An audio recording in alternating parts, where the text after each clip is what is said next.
IIG education and development trust निर्मित मस्त मराठी कट्टा प्रस्तुत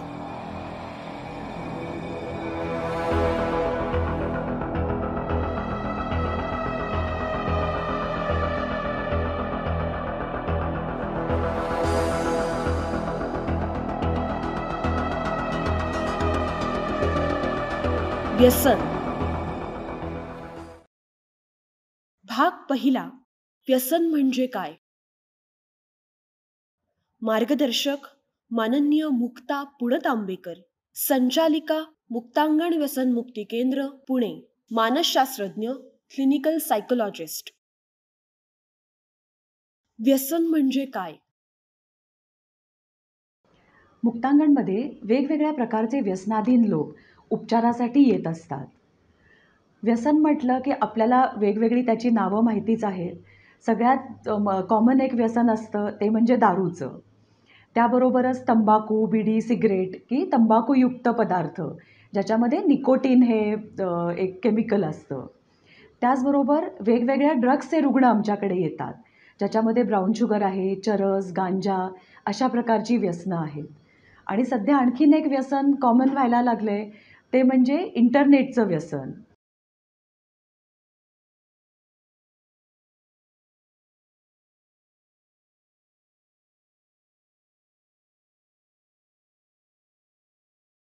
अलीकडे तर आमच्याकडे फोन किंवा व्हिडिओ गेम्स, टी व्ही अशा प्रकारचे व्यसनाधीन रुग्णसुद्धा आमच्याकडे येत असतात.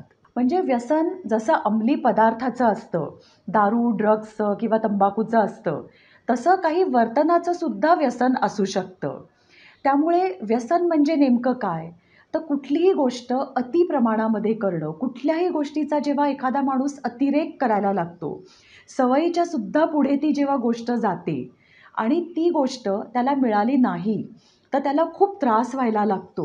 तेव्हा आपण असं म्हणतो, की त्या व्यक्तीला व्यसन लागलंय.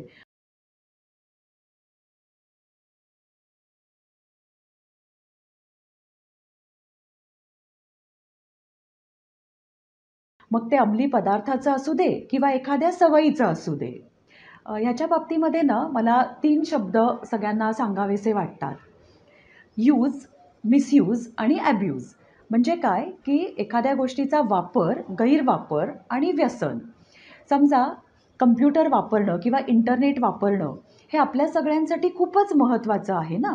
अलीकडे तर आपण इतकी त्याची आपल्याला गरज निर्माण झालेली आहे, की इंटरनेटशिवाय जीवन ही आपण कल्पना पण करू शकत नाही.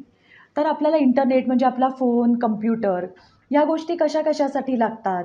तर आपल्याला थोडंसं कम्युनिकेशनसाठी, संवाद साधण्यासाठी लागतात, मनोरंजनासाठी लागतात, आजकाल तर खरेदी करण्यासाठी लागतात.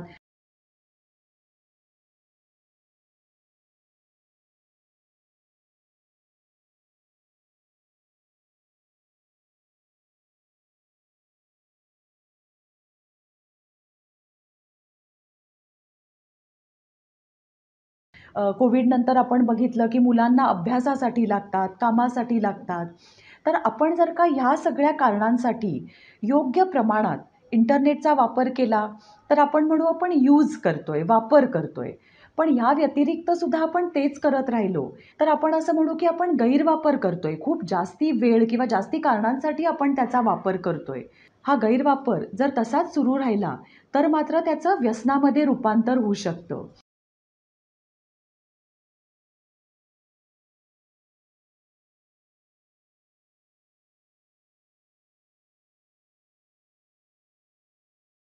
त्यामुळे जसं आपण इंग्लिशमध्ये म्हणतो, यूज, मिसयूज आणि मिसयूजच्याही पलीकडे ॲब्यूज या पातळीवरती आपण जाऊ शकतो.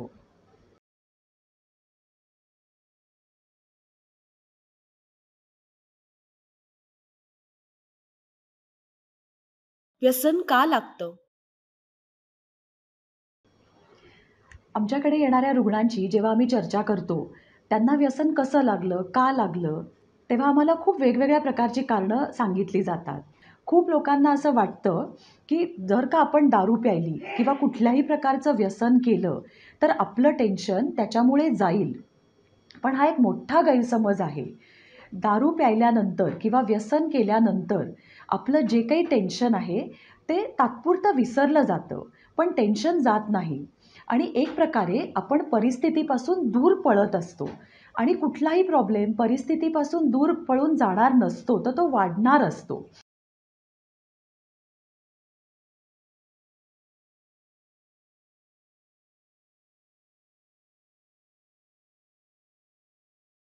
प्रॉब्लेम जायचा असेल तर आपल्याला परिस्थितीला तोंड द्यायलाच लागतं, फेस करायलाच लागतं. पण ह्या एका गैरसमजामुळे अनेक लोकं व्यसनाचा आधार घेत असतात. हा जसा एक गैरसमज आहे, तसा आम्हाला आणखीन एक गैरसमज दिसतो, की व्यसनामुळे आनंद मिळतो. असाच एक तरुण मुलगा आमच्याकडे आला होता आणि जेव्हा आम्ही चर्चा करत होतो, की त्याला व्यसन कसं लागलं, तेव्हा तो म्हणाला, की "मला काही प्रॉब्लेम वगैरे नाहीये. मी फक्त एन्जॉय करण्यासाठी व्यसन करतो. मला आनंद हवा असतो."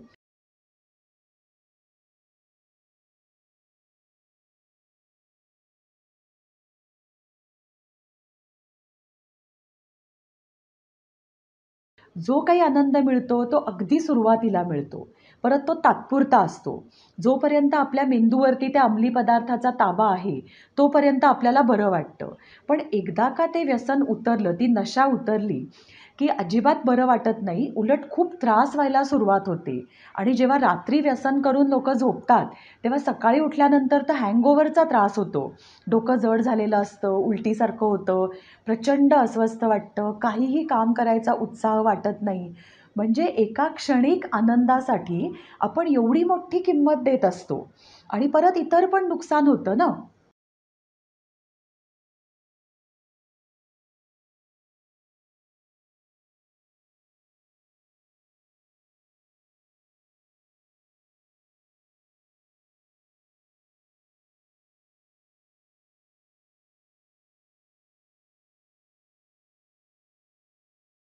कुठल्याही प्रकारचं व्यसन केलं, की शारीरिक, मानसिक, आर्थिक, कौटुंबिक वेगवेगळ्या प्रकारचं आपलं नुकसान होत असतं. म्हणजे खरोखर हा विचार करायला पाहिजे, की व्यसनामुळे खरंच आनंद मिळतो का? त्या क्षणिक आनंदासाठी आपण एवढी मोठी किंमत चुकवत असतो. आणि परत कसं आहे, की अगदी आपण जरी मान्य केलं, की व्यसन करून त्या लोकांना आनंद मिळतोय. पण ते जेव्हा आनंद मिळवत असतात, तेव्हा त्यांच्या घरातल्या लोकांचं काय? त्यांना केवढा त्रास होत असतो.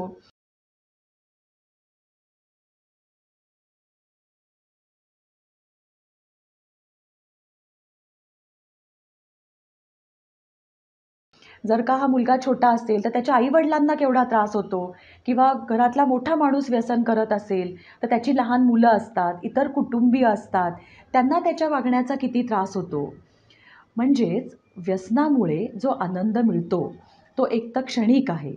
तो स्वार्थी आहे. त्याला एकट्यालाच मिळतो आणि बाकीच्यांना त्रास होतो आणि त्यासाठी प्रचंड मोठी किंमत द्यायला लागते. त्यामुळे हा एक जो गैरसमज आहे, की व्यसनामुळे आनंद मिळतो, तो आता आपल्याला काढून टाकला पाहिजे.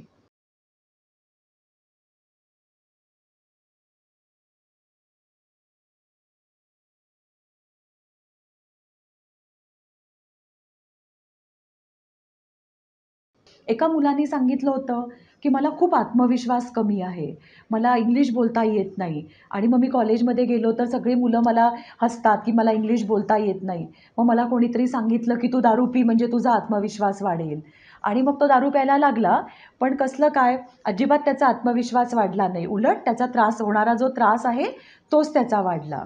तर असे खूप गैरसमज आहेत आणि ह्या गैरसमजांमुळे लोकं व्यसनाच्या आहारी जातात.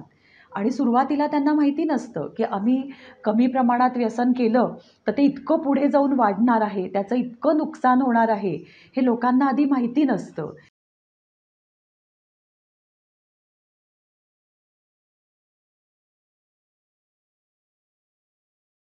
आणि त्यामुळे ते व्यसनाला सुरुवात करतात.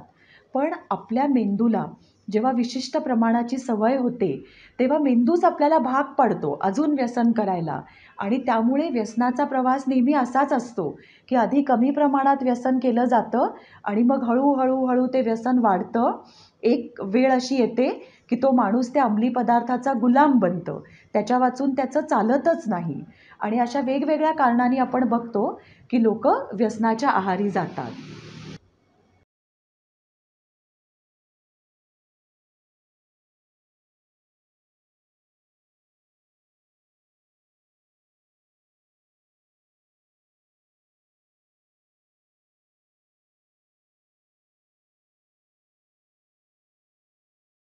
व्यसन हे कोणकोणत्या पदार्थांचं जडतं? आपल्या देशात सगळ्यात कॉमन व्यसन म्हणजे तंबाखूचं व्यसन. ह्याच्यामध्ये जी चावण्याची तंबाखू असते, त्याचबरोबर मिश्री लावली जाते, गुटखा आहे, बिडी, सिगारेट, हुक्का असे वेगवेगळ्या प्रकारच्या तंबाखूयुक्त पदार्थांचं व्यसन हे आपल्या देशामध्ये खूप कॉमन आहे. ह्याच्या बाबतीमध्ये असा एक गैरसमज आहे, की तंबाखू हे छोटं व्यसन आहे. त्यामुळे आम्ही जेव्हा लोकांना सांगतो, की तुम्हाला तंबाखूचं व्यसन जडलंय, ते तुम्हाला सोडायला पाहिजे. तर लोकं म्हणतात, "नाही, नाही, हे अगदी किरकोळ व्यसन आहे."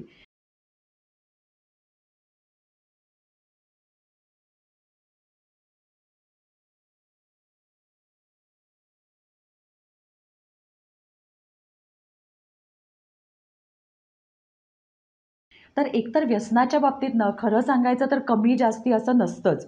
सगळीच व्यसनं खूप सीरियस असतात. पण जर का खूप जास्ती भयानक व्यसन कुठलं असेल, तर मला असं वाटतं की हे तंबाखूयुक्त पदार्थांचं. कारण त्याच्यामध्ये खूप भयानक काही केमिकल्स असतात.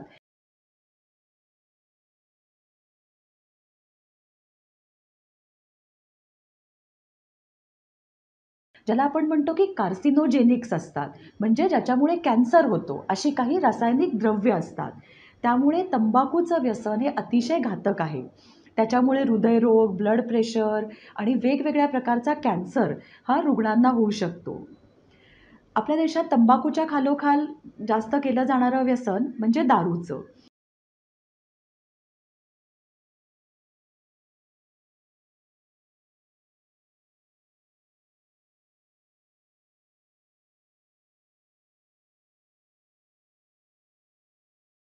मग दारूचेही वेगवेगळे प्रकार असतात, की ज्याला म्हटलं जातं, की फॉरेन लिकर्स आहेत ज्याच्यामध्ये किंवा ज्याला कंट्री मेड फॉरेन लिकर्स म्हणतात. देशी दारू असते, हातभट्टी असते. त्याचबरोबर ड्रग्सचं व्यसन हे सुद्धा खास करून युवकांमध्ये खूप जास्ती प्रमाणात दिसायला लागलेलं आहे. आपल्याकडे ब्राउन शुगरचं व्यसन केलं जातं. ब्राउन शुगर म्हणजे हेरॉईन. बाहेरच्या देशामध्ये याला हेरॉईन म्हणतात आणि आपल्या देशामध्ये जेव्हा ब्राउन शुगर येतं, तेव्हा त्याच्यामध्ये अनेक गोष्टी मिक्स केल्या जातात. त्यामुळे हेरॉईनचं एक रूप जे आपल्या देशामध्ये ज्या ड्रग्सचं सेवन केलं जातं, ते म्हणजे ब्राउन शुगर.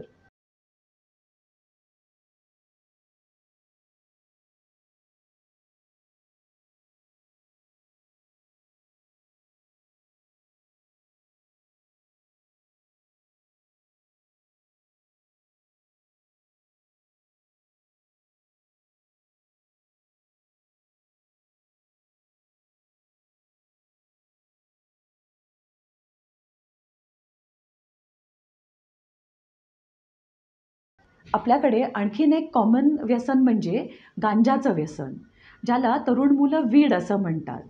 गांजा म्हणजे कॅनॅबिस. ह्याच्या बाबतीतही अनेक चुकीचे समज आहेत. अमेरिकेमधल्या काही राज्यांमध्ये गांजा हा कायदेशीर आहे, लीगल आहे किंवा युरोपमधल्या काही देशांमध्ये लीगल आहे. त्यामुळे आमच्याकडे येणारे रुग्ण आम्हाला असं म्हणतात, की याचा अर्थ गांजाचं काही नुकसान नाही आहे कारण त्या देशांमध्ये तर कायदेशीर आहे. पण आम्हाला हे दिसतं, की गांजामुळे अतिशय दुष्परिणाम होतात.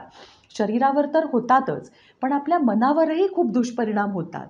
गांजाचं जेव्हा दीर्घकाळ सेवन केलं जातं, तेव्हा तो माणूस खूप आक्रमक बनतो. त्याचा स्वभावच बदलून जातो.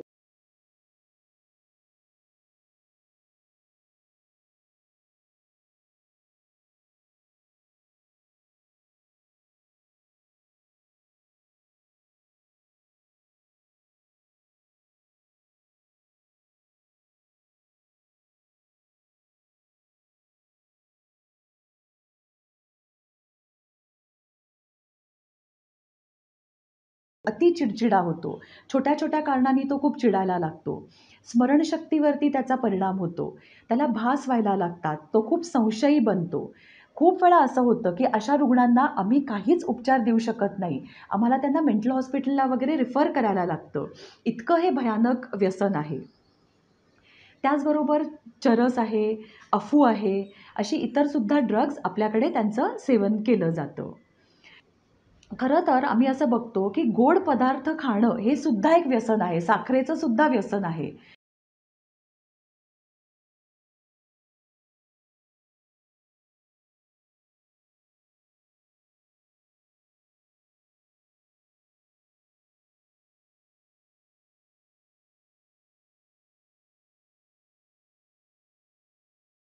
खूप लोकांना जेवण झालं की लगेच काहीतरी गोड खावंसं वाटतं. एक थोडंसं गोड मिळालं तरी त्यांना ते जास्ती खावंसं वाटतं. तो गोड पदार्थ खाणं, चहा, कॉफी ही सुद्धा व्यसनच आहे. आमच्या रुग्ण मित्रांच्या घरातल्या लोकांशी जेव्हा संवाद साधतो, तेव्हा आम्ही त्यांना चहाच्या व्यसनाचं बरेच वेळा उदाहरण देतो. कारण कुटुंबीय जे असतात ते आम्हाला विचारतात, की आमचा रुग्ण विल पॉवर का नाही वाढवत आहे? विल पॉवर वाढवून तो दारू किंवा ड्रग्ज का नाही सोडत आहे? तर इथे आम्हाला त्यांना सांगायला लागतं, की एखादा माणूस जेव्हा व्यसनाच्या पूर्ण आहारी जातो,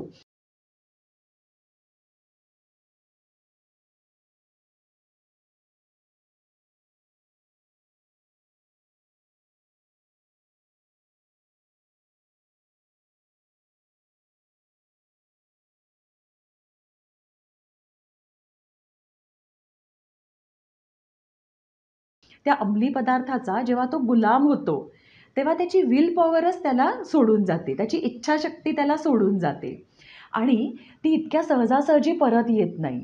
इथे आम्ही त्यांना चहाचं उदाहरण देतो, की बघा आपल्यापैकी खूप लोकांना सकाळी उठल्या-उठल्या चहा प्यायची सवय असते आणि अशा व्यक्तीला जर का सकाळी चहा मिळाला नाही, तर खूप त्रास होतो. अस्वस्थ वाटतं, ते खूप बेचैन होतात, चिडचिड होते, डोकं जड होतं, कामाचा उत्साह वाटत नाही. तर चहा एक छोटं व्यसन आहे.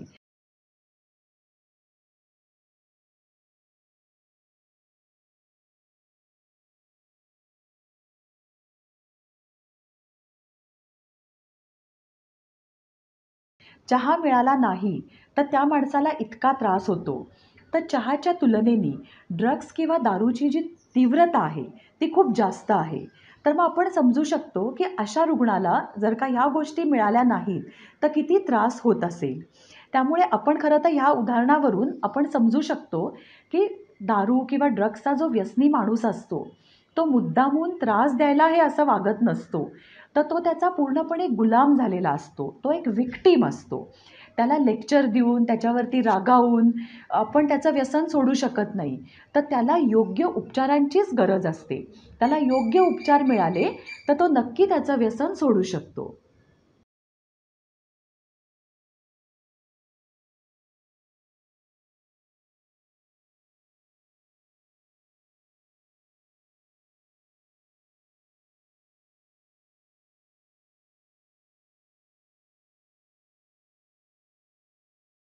व्यसन जडलं आहे हे लक्षात आल्यावर सर्वप्रथम काय करावं? जेव्हा एखाद्या माणसाला व्यसन लागतं, तेव्हा तो व्यसनी झालेला आहे, या गोष्टीचा स्वीकार करायलाच त्याला खूप जास्त वेळ लागतो. तो पूर्णपणे डिनायलमध्ये असतो, हे स्वीकारतच नाही. तो त्याच्या वागण्याचं समर्थन करतो. त्यामुळे व्यसन जर का लागलेलं असेल, तर सर्वात महत्त्वाची गोष्ट आधी करायला लागते, की स्वीकार करणं, की हो, मला व्यसन लागलेलं आहे आणि मला मदतीची आवश्यकता आहे. आणि हा स्वीकार फक्त रुग्णांनी नाही, तर त्याच्या नातेवाईकांनी सुद्धा करणं आवश्यक असतं. तर आम्ही लोकांना सांगतो, की जेव्हा एखादा माणूस व्यसन करत असतो, त्याच्या व्यसनासाठी फक्त तो स्वतःच जबाबदार असतो.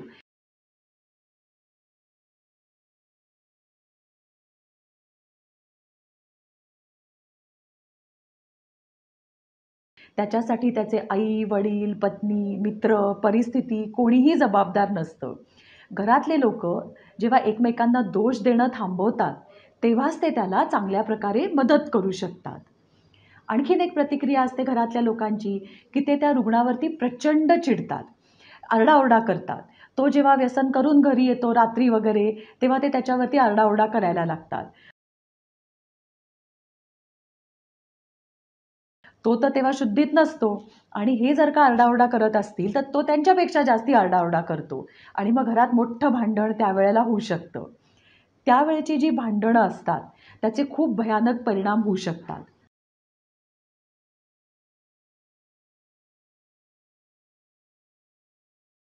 आम्ही नेहमी घरातल्या लोकांना सांगतो, की आपल्या घरामध्ये जर का कोणी व्यसनाधीन असेल, तर आपण त्याच्यावरती आरडाओरडा करून त्याचं व्यसन सुटणार नाहीये.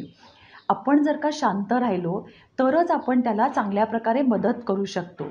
आपल्याला त्याच्याकडे बघायचा दृष्टिकोन बदलायला लागतो, की तो वाईट नाहीये. तर तो एक आजारी माणूस आहे. त्याला मदतीची गरज आहे आणि आजार कधीही आरडाओरडा करून बरे होत नाहीत, तर त्याला योग्य प्रकारे मदत करूनच बरे होऊ शकतात.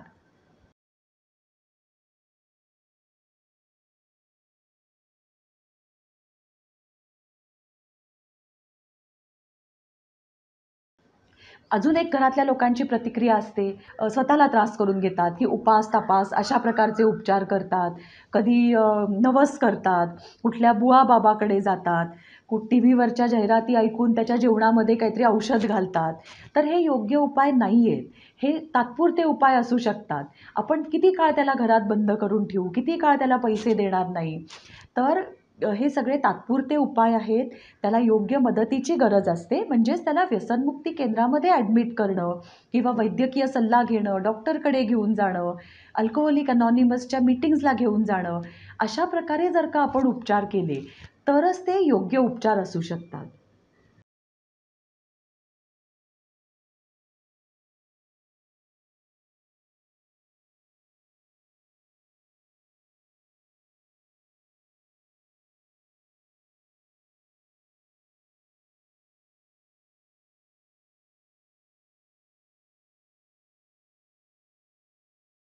व्यसनमुक्ती केंद्रामध्ये नेमके काय उपचार दिले जातात?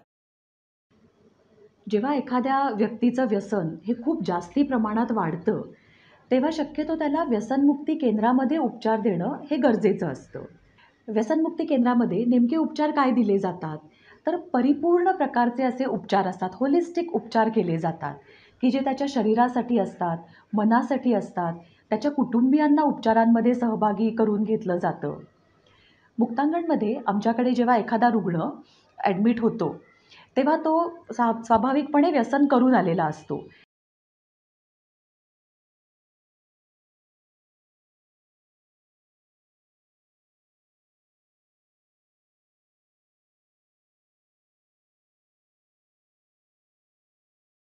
त्यामुळे हे व्यसन जेव्हा उतरतं, तेव्हा त्याला काही त्रास सुरू होतो. विथड्रॉल सिम्प्टम्सची सुरुवात होते आणि मग त्याच्यासाठी औषधोपचार केले जातात.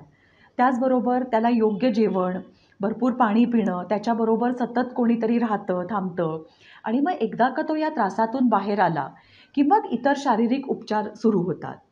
त्यासाठी मुक्तांगणमध्ये एक विशिष्ट वेळापत्रक आहे. सकाळी त्यांना लवकर उठायला लागतं. योगासनं करून दिवसाची सुरुवात होते. त्यानंतर मग योग्य असा नाश्ता त्यांना दिला जातो. मग त्याच्यानंतर एक कॉमन ग्रुप असतो सगळ्यांसाठी. तर असे दिवसभर योग्य वेळेला जेवण, ग्रुप थेरपीज म्हणजे समूह उपचार, वेगवेगळ्या प्रकारचं काउन्सिलिंग त्यांना केलं जातं.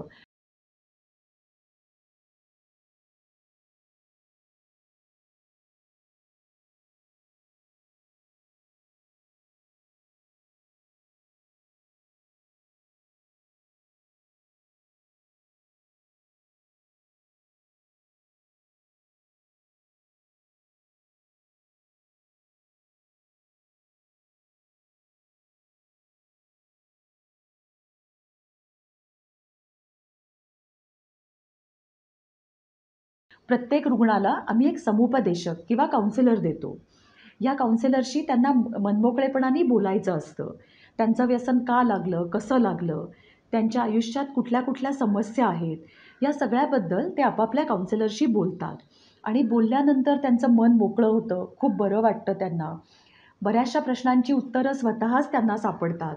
काही बाबतीमध्ये त्यांचे काउन्सिलर्स त्यांना मदत करतात. तर काउन्सिलिंग हे अतिशय महत्त्वाच्या प्रकारचे मानसिक उपचार असतात.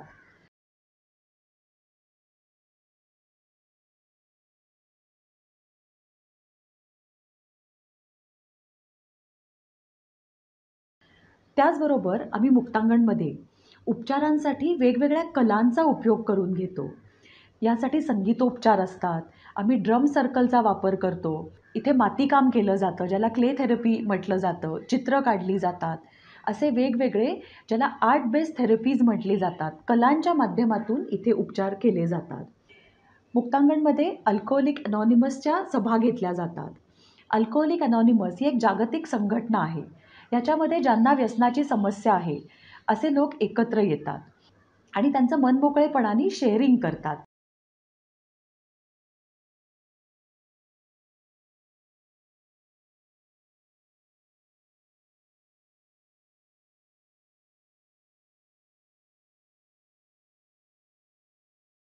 स्वतःचं व्यसन कसं लागलं, त्यात ते कसे वाहवत गेले, याविषयी ते बोलतात.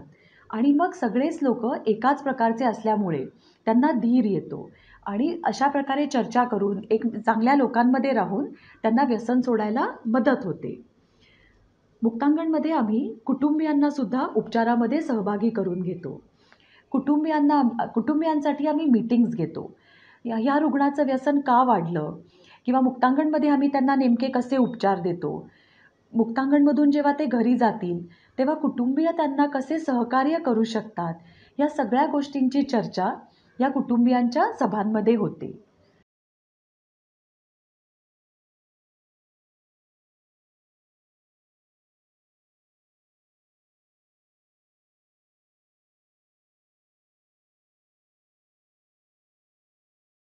आमचा अनुभव आहे, की जेव्हा घरातले लोकं त्यांना चांगल्या प्रकारे मदत करतात, तेव्हा व्यसनाधीन रुग्णांना व्यसनापासून दूर राहायला खूप चांगल्या प्रकारे उपयोग होतो. आम्ही त्यांना व्यसनमुक्त राहण्याचे उपचार देतो.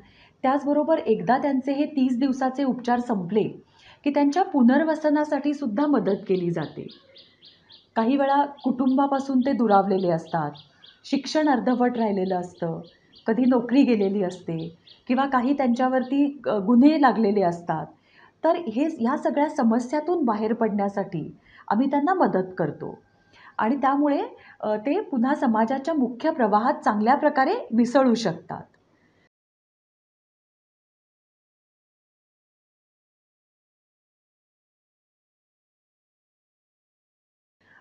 जसे आम्ही त्यांना उपचारांसाठी मदत करतो, पुनर्वसनासाठी मदत करतो, त्याचप्रमाणे आमच्याकडे जाणीव जागृती कार्यक्रम नावाचा एक खूप महत्त्वाचा विभाग आहे. आम्ही शाळा, कॉलेजेस, वस्त्या अशा ठिकठिकाणी जातो आणि जनजागृतीचे कार्यक्रम घेतो. आपण सगळ्यांनी एक वाक्य ऐकलं असेल, "prevention is better than cure." एखादा आजार झाल्यानंतर तो बरा होण्यासाठी प्रयत्न करण्यापेक्षा तो आजार होऊच नये म्हणून प्रयत्न करणं हे सुद्धा महत्त्वाचं आहे.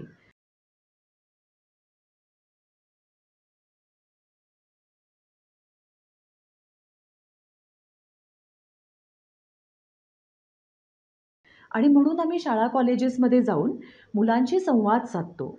व्यसनांच्या दुष्परिणामांविषयी त्यांना जाणीव करून देतो. व्यसन करायचं नसेल तर काय चांगल्या गोष्टी ते करू शकतात हे सुद्धा आम्ही मुलांना सांगतो. आणि त्यामुळे आपण मुलांना व्यसन करण्यापासून रोखू शकतो. व्यसनमुक्ती केंद्रातून उपचार घेतल्यावर व्यसनाधीन व्यक्ती पूर्णपणे व्यसनमुक्त होते का? एखाद्या व्यक्तीच्या जेव्हा लक्षात येतं, की त्याला व्यसन लागलेलं आहे, व्यसनाच्या आहारी तो गेलेला आहे, तर पहिली स्टेप त्यांनी करणं महत्त्वाचं आहे, की स्वीकार करणं, की हो, मला व्यसन लागलेलं आहे आणि आता मला हे सोडायचं आहे. त्याच्यासाठी मला मदतीची आवश्यकता आहे. आणि मग तो पहिली मदत त्यांनी कुटुंबियांची घ्यायची आहे. घरातल्या लोकांशी मोकळेपणाने बोलायचं आहे. आणि तेव्हा घरातल्यांनी सुद्धा त्याच्यावरती न चिडता त्याला समजून घेणं, त्याला मदत करणं आवश्यक आहे.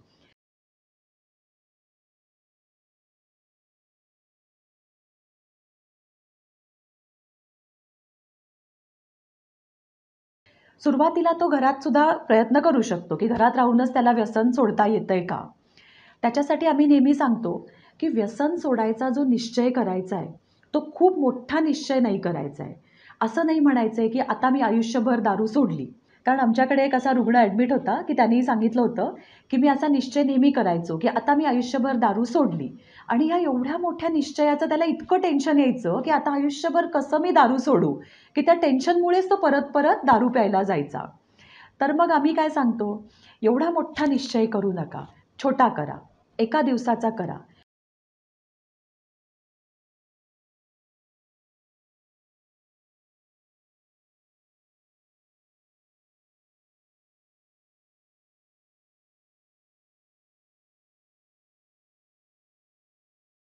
रोज सकाळी उठल्यानंतर एवढंच म्हणा, की फक्त आजचा दिवस मी व्यसनमुक्त राहीन. एक दिवस व्यसनमुक्त राहणं ना, हे सोपं असतं. एक-एक दिवसाच्या हिशोबाने आपल्याला जायचंय. मग आपण जेव्हा एक दिवसाचं ध्येय ठेवतो, तेव्हा आपल्याला फार पुढचं किंवा मागचं पण काही प्रेशर येत नाही. आणि मग आपल्याला फक्त एक दिवसाचं पालन करायचं असतं. त्यामुळे आपल्याला असं वाटतं, की हे सोप्पं आहे. आणि मग जरी इच्छा झाली आपल्याला व्यसन करायची, तरी आपण स्वतःला सांगायचं आहे, की मी आज नाही व्यसन करणार, मी उद्या करीन. असं तो पोस्टपोन करू शकतो. किंवा तो एक एक तासाचा सुद्धा निश्चय सुरुवातीला करू शकतो, की आत्ता समजा 1 वाजलाय, तर तो म्हणू शकतो, की मी 2 वाजता व्यसन करीन आणि मग तो 2 वाजता म्हणेल, की मी 3 वाजता करीन.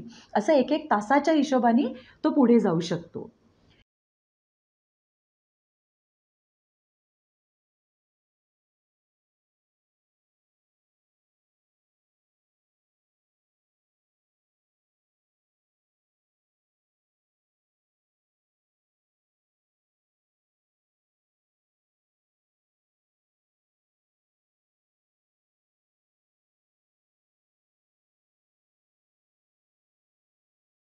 जेव्हा त्याला व्यसन करायची इच्छा होते, तेव्हा एक उपाय त्याने नक्की करायला पाहिजे, की पोटभर काहीतरी खाऊन घ्यायचं. व्यसन करायची इच्छा सहसा रिकाम्या पोटी होते. त्यामुळे पोटभर जर का खाऊन घेतलं, तर त्याला जरा बरं वाटतं, ती इच्छा थोडीशी कमी होते. दारूबरोबर आपण बघतो, की तिखट, मसालेदार असं काही खाल्लं जातं.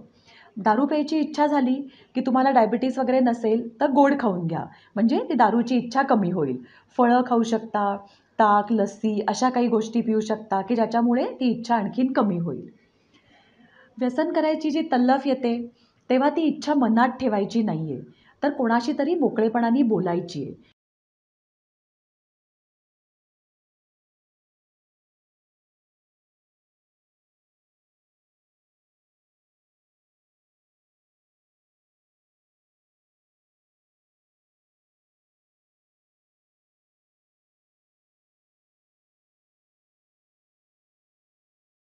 एक अशी व्यक्ती किंवा एकच नाही, तर 2-3 अशा व्यक्ती पाहिजेत, की जी इच्छा झाली की आपल्याला मदत करू शकतात.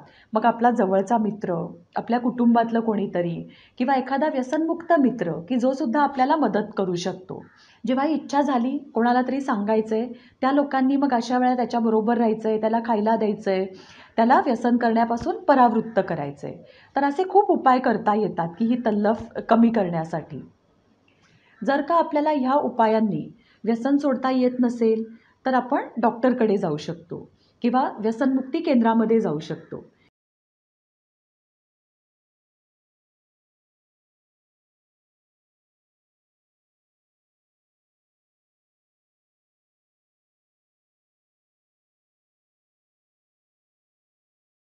तिथे बाह्यरुग्ण विभागात उपचार असतात किंवा तेही अवघड वाटत असेल, तर आपण ॲडमिट होऊ शकतो.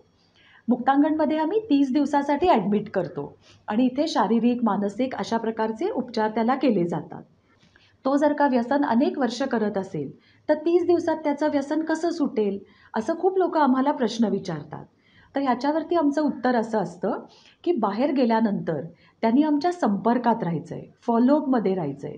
त्यांनी योग्य प्रकारे आमच्याशी संपर्क ठेवला, तर त्याला व्यसन सोडायला मदत होऊ शकते.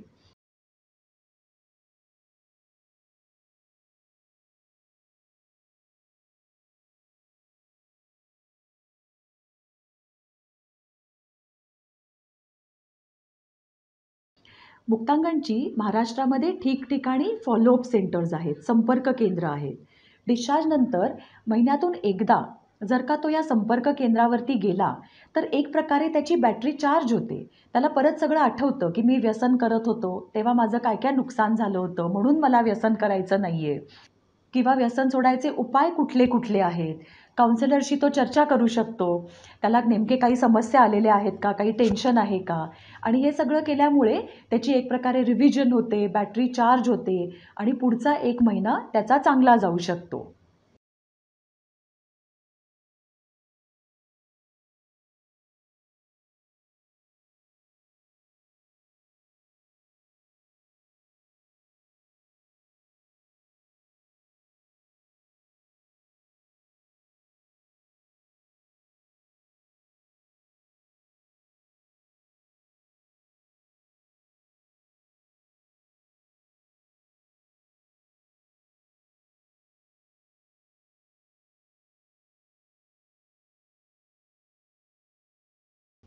आम्ही नेहमी बघतो, की उपचार पूर्ण होऊन घरी गेल्यानंतर जे रुग्ण मुक्तांगणशी व्यवस्थित संपर्क ठेवतात, फॉलोअप ठेवतात, ते नक्की व्यसनमुक्त राहू शकतात. पण जर का फॉलोअप ठेवला नाही, तर हळू पुन्हा व्यसन करायचे विचार मनात येतात आणि मग असं वाटतं, की मी पूर्वीसारखं रोज नाही पिणार. मी एकदाच फक्त पितो आणि मग ते एकदा पितात.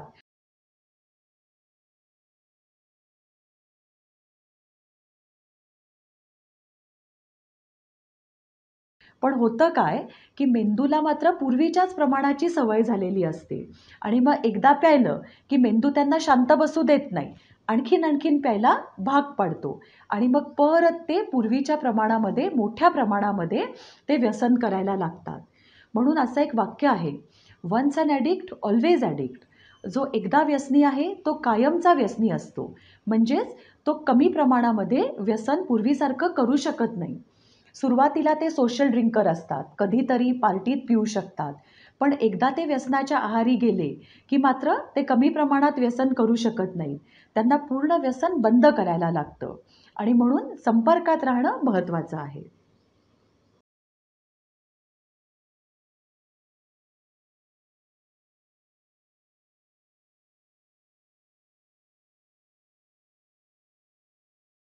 पूर्णपणे व्यसनाच्या आहारी गेलेली व्यक्ती त्यामधून बाहेर येऊ शकते का?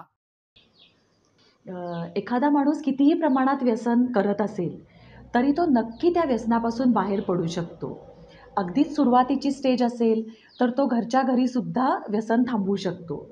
व्यसन खूपच जास्त वाढलं असेल, तर त्याला उपचार केंद्रामध्ये जाणं महत्त्वाचं असतं. पण कुठल्याही लेव्हलला तो माणूस असेल, तर तो नक्की व्यसन बंद करू शकतो. मुक्तांगणमध्ये तर आम्ही रोजच असे बघत असतो, की आमच्याकडे बुधवार हा आमचा ॲडमिशनचा दिवस असतो.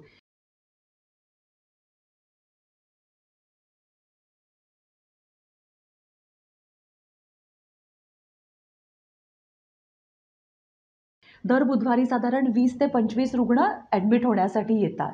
त्यांना खूप त्रास होत असतो, वीकनेस असतो, तब्येत अगदी बिघडलेली असते. कित्येक वेळा तर घरचे लोकं त्यांना सोडून गेलेले असतात. पण हे जेव्हा आमच्याकडे येतात, उपचार पूर्ण करतात, काउन्सिलरशी बोलतात, संपर्कात राहतात, तेव्हा तो माणूसच बदलून जातो. आम्हाला तर असं वाटतं, की त्या माणसाचा पुनर्जन्मच होत असतो. त्यामुळे दर महिन्याचा जो शेवटचा शनिवार असतो, त्या दिवशी पूर्वी त्या महिन्यात जे रुग्ण ॲडमिट होते, त्यांना आम्ही इथे व्यसनमुक्तीचे वाढदिवस साजरा करण्यासाठी बोलावतो.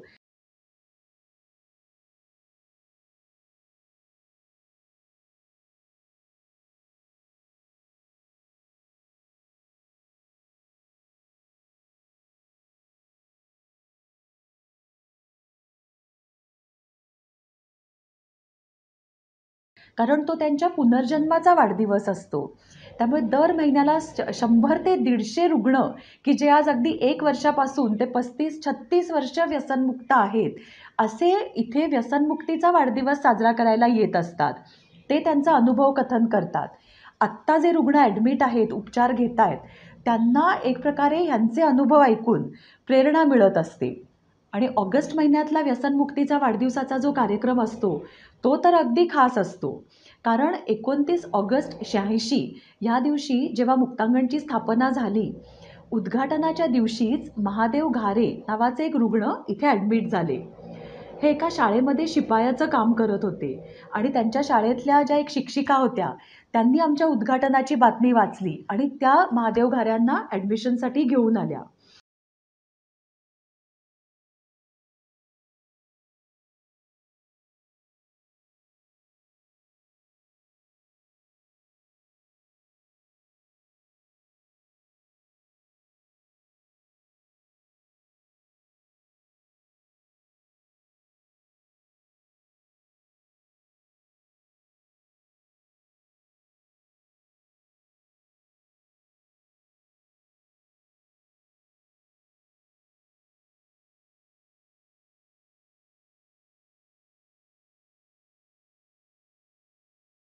महादेव घारे हे आमचे पहिले रुग्ण. त्यांनी खूप चांगल्या प्रकारे उपचार घेतले. त्यांच्या आयुष्यात खूप समस्या होत्या. त्यांना आर्थिक समस्या होत्या. इथून जेव्हा ते घरी गेले, तेव्हा ते ज्या वस्तीमध्ये राहायचे, त्या वस्तीमध्ये प्रॉब्लेम झाला. त्यांचं घर त्यामध्ये गेलं. इतरही खूप अडचणी त्यांना डिस्चार्जनंतर आल्या. पण महादेव घाऱ्यांनी माझ्या आईला म्हणजे डॉक्टर अनिता अवचट यांना शब्द दिलेला होता, की कितीही अडचणी आल्या तरी मी व्यसन करणार नाही. मी तुमची मदत घेईन. मी नियमितपणे इथे येत राहीन. आणि हा जो दिलेला शब्द महादेव घाऱ्यांनी पाळला आणि गेली 36 वर्ष ते व्यसनमुक्त आहेत.